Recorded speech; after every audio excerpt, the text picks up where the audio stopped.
ओम वक्रतुंडे महाकाये सूर्यकोटि समप्रभ निर्विघ्नं कुरु मे देवा सर्वकार्येषु सर्वदा। जब आप मंदिर में अंदर जाएंगे तो गणेश जी महाराज के ऊपर ये दोहा लिखा हुआ होगा।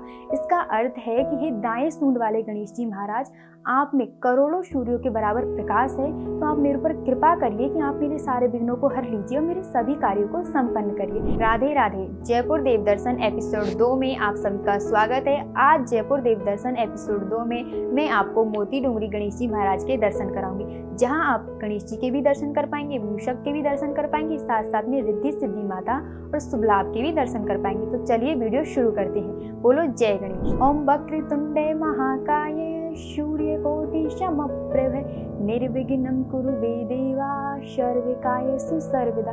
जब आप मंदिर में अंदर जाएंगे तो गणेश जी महाराज के ऊपर ये दोहा लिखा हुआ होगा। इसका अर्थ है कि हे दाएं सूंड वाले गणेश जी महाराज, आप में करोड़ों सूर्यों के बराबर प्रकाश है, तो आप मेरे ऊपर कृपा करिए कि आप मेरे सारे विघ्नों को हर लीजिए और मेरे सभी कार्यों को संपन्न करिए। यह दोहा गणेश जी महाराज के दरबार में लिखा हुआ है। यह स्वर्ण के अक्षरों में लिखा हुआ है। स्वर्ण मंडित गणेश जी महाराज का दरबार है, जिसमें चित्रांकन है। बहुत ही सुंदर गणेश जी महाराज बैठे हुए। वास्तुकला की दृष्टि से मोती डोंगरी गणेश जी महाराज एक अनूठा उदाहरण है। ऐसा कहा जाता है कि गणेश जी महाराज के दर्शन से व्यक्ति के सभी कार्य पूर्ण होते हैं और उसके जीवन में कभी भी धन की कमी नहीं आती है। उसके सारे कार्य गणेश जी महाराज निर्विघ्न पूर्ण करते हैं। इसका सबसे बड़े 2 उदाहरण माने जाते हैं। कहा जाता है कि पहला उदाहरण तो यह है कि गणेश जी महाराज मोती डोंगरी में सिंदूरी लाल रंग के हैं, और सिंदूरी लाल रंग हमेशा सुरक्षा का प्रतीक होता है, इसलिए वहां जाने से व्यक्ति को सुरक्षा प्राप्त होती है और धन प्राप्त होता है। गणेश जी महाराज के सभी कार्य निर्विघ्न पूरे करते हैं। दूसरा कारण यह माना जाता है कि गणेश जी महाराज आग्नेय कोण में बैठे हुए हैं और उनका जो मुख है वह मदद करने की दिशा में, और हमारा जो गणेश जी महाराज के दर्शन करते हैं, उनकी पूजा करते हैं, तो हमारा जो मुख होता है वह होता है धन सुरक्षा प्राप्त करने की दिशा में।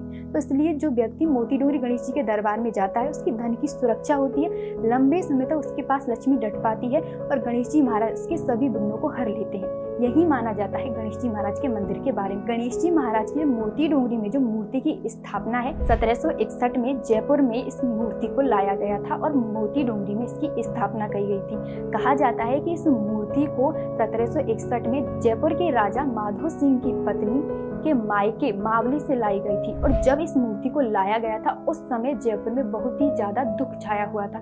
ऐसा कहा जाता है कि उस समय जयपुर को पूरे को घेर लिया गया था और पूरा जो जयपुर है वो खाली सा हो गया था। सभी यहाँ से जा रहे थे क्योंकि मराठों ने पूरे जयपुर पर हमला कर दिया था और सभी लोग बहुत ही दुखी थे। सभी के जीवन में बिल्कुल दुख छाया हुआ था, सभी बहुत दुखी थे। तभी कहते हैं कि मावली से गणेश जी महाराज को यहाँ लाया गया और मोती डोंगरी में गणेश चतुर्थी के दिन गणेश जी महाराज की स्थापना कर दी गई, और इसलिए इन्हें विघ्नहर्ता कहा जाता है। उस समय के बाद से, जैसे ही मोती डोंगरी में गणेश जी महाराज की मूर्ति की स्थापना की गई थी, उसके बाद से जयपुर में कोई भी हमला नहीं हुआ और कोई भी अटैक नहीं हुआ। जयपुर में सभी के घरों में सुख शांति और समृद्धि का संचार हुआ। लोगों के जीवन में खुशी आई क्योंकि गणेश जी महाराज ने सभी विघ्न हर लिए थे। अब कोई भी जयपुर पर हमला नहीं कर रहा था। यह सबसे बड़ा उदाहरण है। तो मोती डोंगरी में गणेश जी महाराज की स्थापना की गई थी कि तभी उन्होंने सभी के जीवन से दुखों को दूर कर दिया, सभी के जीवन में खुशियों का संचार किया, सभी के विघ्नों को हर लिया, इसलिए उन्हें विघ्नहर्ता कहा जाता है जयपुर का। और दूसरी 1761 में इस मंदिर का निर्माण हुआ, और इस मंदिर का जो निर्माण है यह जयपुर के सेठ पल्लीवाल की निगरानी में इस मंदिर का निर्माण हुआ था। ऐसा कहा जाता है कि इस मंदिर का जो निर्माण है वह 4 महीने में पूरा हो गया था। इस मंदिर को बनाने में उत्तम पत्थरों का प्रयोग किया गया है, सफेद पत्थरों का प्रयोग किया गया है। कहा जाता है कि इस मंदिर को बनाने में नागर शैली का प्रयोग किया गया है। जब भी जयपुर में या फिर आसपास के गांवों में कोई व्यक्ति गाड़ी लेता है, छोटी या बड़ी, तो वह गणेश जी महाराज के दरबार आता है मोती डोंगरी, और वह गणेश जी महाराज के दरबार में उस गाड़ी की पहले ढोक लगवाता है, उस गाड़ी का पहले पूजन करवाता है, उसके बाद में उस गाड़ी को घर लेकर के जाता है। यह मान्यता इसलिए मानी जाती है, हमारे हिंदू धर्म में यह मान्यता सभी मानते हैं, लेकिन मोती डोंगरी गणेश जी महाराज के प्रति यह मान्यता इसलिए मानी जाती है क्योंकि ऐसा कहा जाता है कि जो भी व्यक्ति गणेश जी महाराज यानी मोती डोंगरी में गणेश जी महाराज के दरबार में जो भी व्यक्ति ढोक लगवाता है अपनी गाड़ी की सबसे पहले या पूजन करवाता है, उस गाड़ी का कभी भी एक्सीडेंट नहीं होता। ये मान्यता पक्की मानी जाती है। और ये कहते हैं आज तक जो भी व्यक्ति से इंटरव्यू लिया गया, पूछा गया, उस व्यक्ति ने इसका प्रमाण भी दिया है। उन्होंने कहा है कि हमने अपनी गाड़ी का सबसे पहले यहाँ पूजन करवाया था, गणेश जी महाराज को ढोक लगवाई थी, तो गणेश जी महाराज ने इस गाड़ी का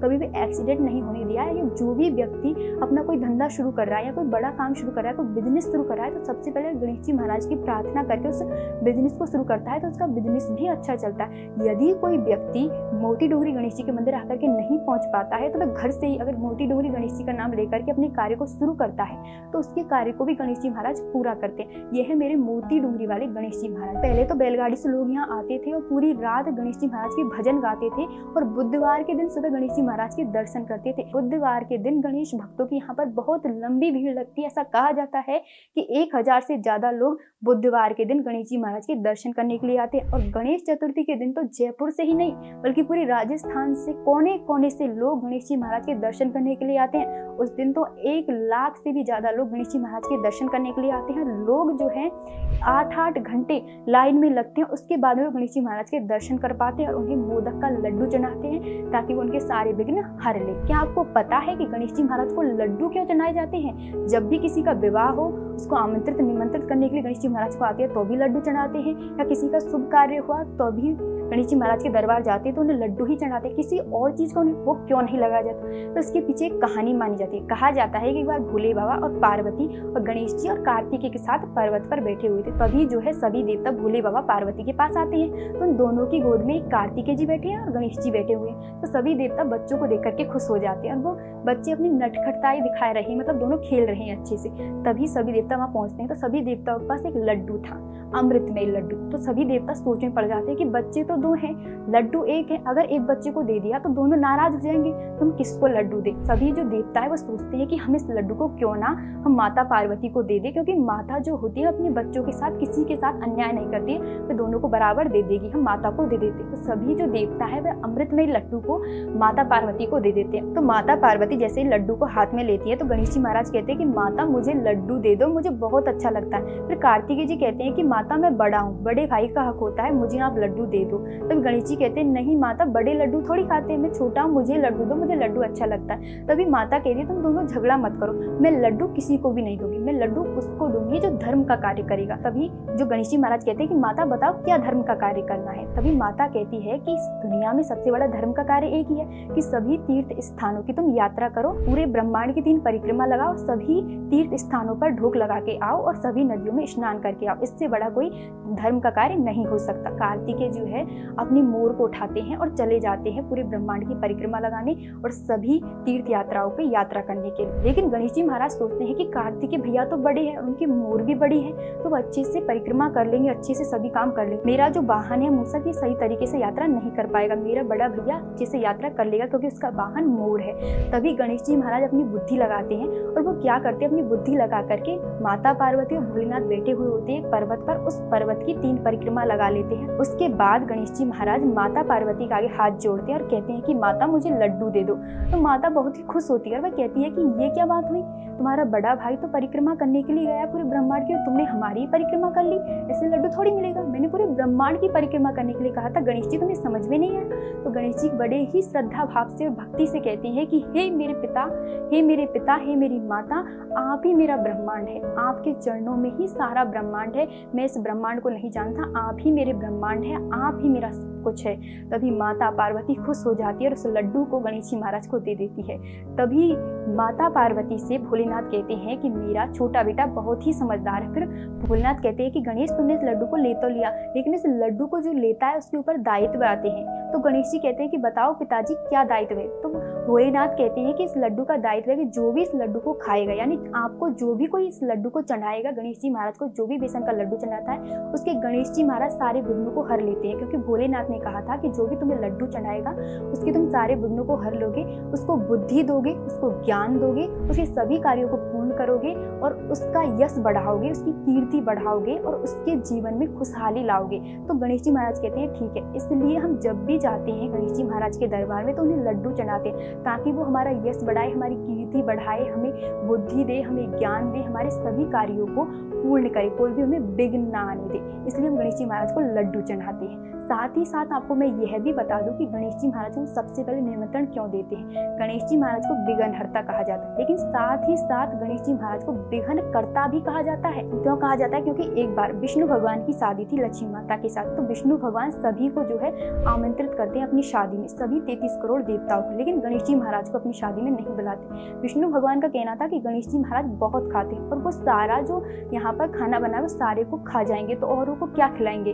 तभी जो है सभी को बुला निकाल देते हैं, गणेश जी महाराज को नहीं बुलाते। अब नारद मुनि तो सभी में झगड़ा कराने लगे रहते हैं। तो नारद मुनि जो है विष्णु भगवान के पास आते हैं, तो वो कहते हैं कि आपने गणेश जी को नहीं बुलाया। तो विष्णु भगवान कहते हैं कि मैंने सभी को बुलाया, उनके पिताजी को बुलाया, अगर उनका मन होगा तो वो अपने पिताजी के साथ आ जाएंगे, महादेव के साथ आ जाएंगे, मैंने महादेव को बुलाया है। तो ठीक है, अब महादेव के साथ गणेश जी आ जाते हैं। जैसे ही विष्णु भगवान गणेश जी महाराज को देखते हैं महादेव के साथ, तो विष्णु भगवान गणेश जी महाराज से कहते हैं कि हम सब लक्ष्मी के ब्याहने के लिए जा रहे हैं, बारात लेकर के जा रहे हैं, लेकिन तुम इस घर का ध्यान रखना, तुम यहीं रहना। तो गणेश जी महाराज कहते हैं ठीक है। अब सभी चले जाते हैं, लेकिन गणेश जी महाराज इस घर का ध्यान रख रहे हैं। सभी लक्ष्मी माता को ब्याहने के लिए जा रहे हैं, बारात लेकर के गए हुए हैं, लेकिन गणेश जी महाराज नहीं गए हुए। अब नारद जी गणेश जी महाराज के पास आते हैं और नारद जी गणेश जी महाराज से कहते हैं कि सभी देवता तो लक्ष्मी को ब्याहने के लिए गए, बारात लेकर के गए हैं, और आप यहाँ हैं।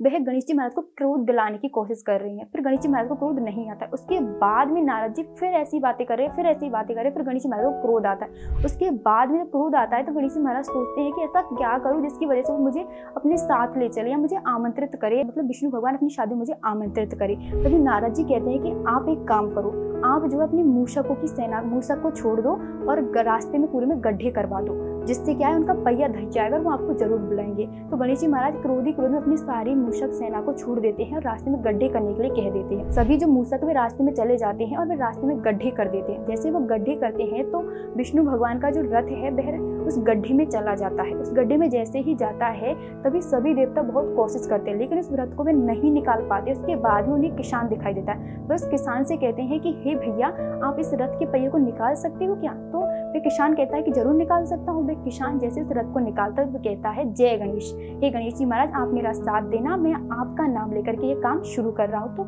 साक्षात गणेश जी महाराज का साथ देते हैं और उस रथ का पहिया निकल जाता है। सभी देवता उस किसान के आगे हाथ जोड़ करके खड़े हो जाते हैं और कहते हैं कि हम तो देवता है, तुम एक साधारण से इंसान हो, तुमने इस रथ को कैसे निकाल दिया? तभी वह किसान कहता है कि मुझे लगता है कि आपने गणेश जी को नहीं सुमरा है, उनका नाम पहले नहीं लिया है, इस कार्य को शुरू कर दिया, इसलिए आपके कार्य में विघ्न आ रहे हैं। इसलिए गणेश जी महाराज को विघ्नकर्ता कहा जाता है। और विघ्नहर्ता क्यों कहा जाता है? विघ्नहर्ता इसलिए कहा जाता है, तभी सभी देवता जो है गणेश जी महाराज का सुमरन करते हैं, उन्हें अपनी गलती का एहसास होता है, तभी गणेश जी महाराज वहाँ प्रकट होते हैं और उनके सभी कार्यों को संपन्न करते हैं। फिर लक्ष्मी से उनकी शादी हो जाती है, इसलिए उन्हें विघ्नहर्ता कहा जाता है। इसलिए जो भी व्यक्ति की शादी होती है संसार में, हमारे हिंदू धर्म में जिस भी व्यक्ति की शादी होती है तो सबसे पहले हम गणेश जी को निमंत्रित करते हैं, ताकि वो विघ्न करे ना बल्कि विघ्नों को हरे। इसलिए उन्हें विघ्नकर्ता और विघ्नहर्ता कहा जाता है। इसलिए हम सबसे पहले हिंदू धर्म में हम सभी जो है किसी के भी घर में शादी विवाह होता है तो हम सबसे पहले गणेश जी महाराज को निमंत्रण देते हैं, ताकि वो सभी विघ्नों को हर ले। जैसे कि भगवत गीता में लिखा हुआ है कि भगवान विष्णु कलयुग में आएंगे कलगी अवतार में, विष्णु यश पंडित के घर पे। उसी प्रकार शास्त्रों में लिखा हुआ है कि गणेश जी महाराज भी कलयुग में आएंगे, वह आएंगे धूम्रकेतु रूप में। और जब भी संसार में ज्यादा बुराइयां बढ़ जाएंगी या लोगों की बुद्धि भंग हो जाएगी, लोग ज्यादा मोहित होने लग जाएंगे, संसार में माया में ज्यादा फंस जाएंगे, तभी गणेश जी महाराज धूम्रकेतु रूप में प्रकट होंगे और सभी को सद्बुद्धि प्रदान करेंगे, ज्ञान देंगे और लोगों को भक्ति में रास्ता प्रदान करेंगे, लोगों को उच्च रास्ता प्रदान करेंगे, ताकि उनका जीवन सफल हो पाए। तो इसी प्रकार जयपुर देव दर्शन में हर बुधवार आप मेरे साथ बने रहिए और ऐसे ही जयपुर के देवताओं के दर्शन आप करते रहिए। अगर आपको मेरी वीडियो अच्छी लगी हो तो मेरी वीडियो को ज़्यादा से ज़्यादा शेयर करें और कमेंट में जय गणेश जरूर लिखें।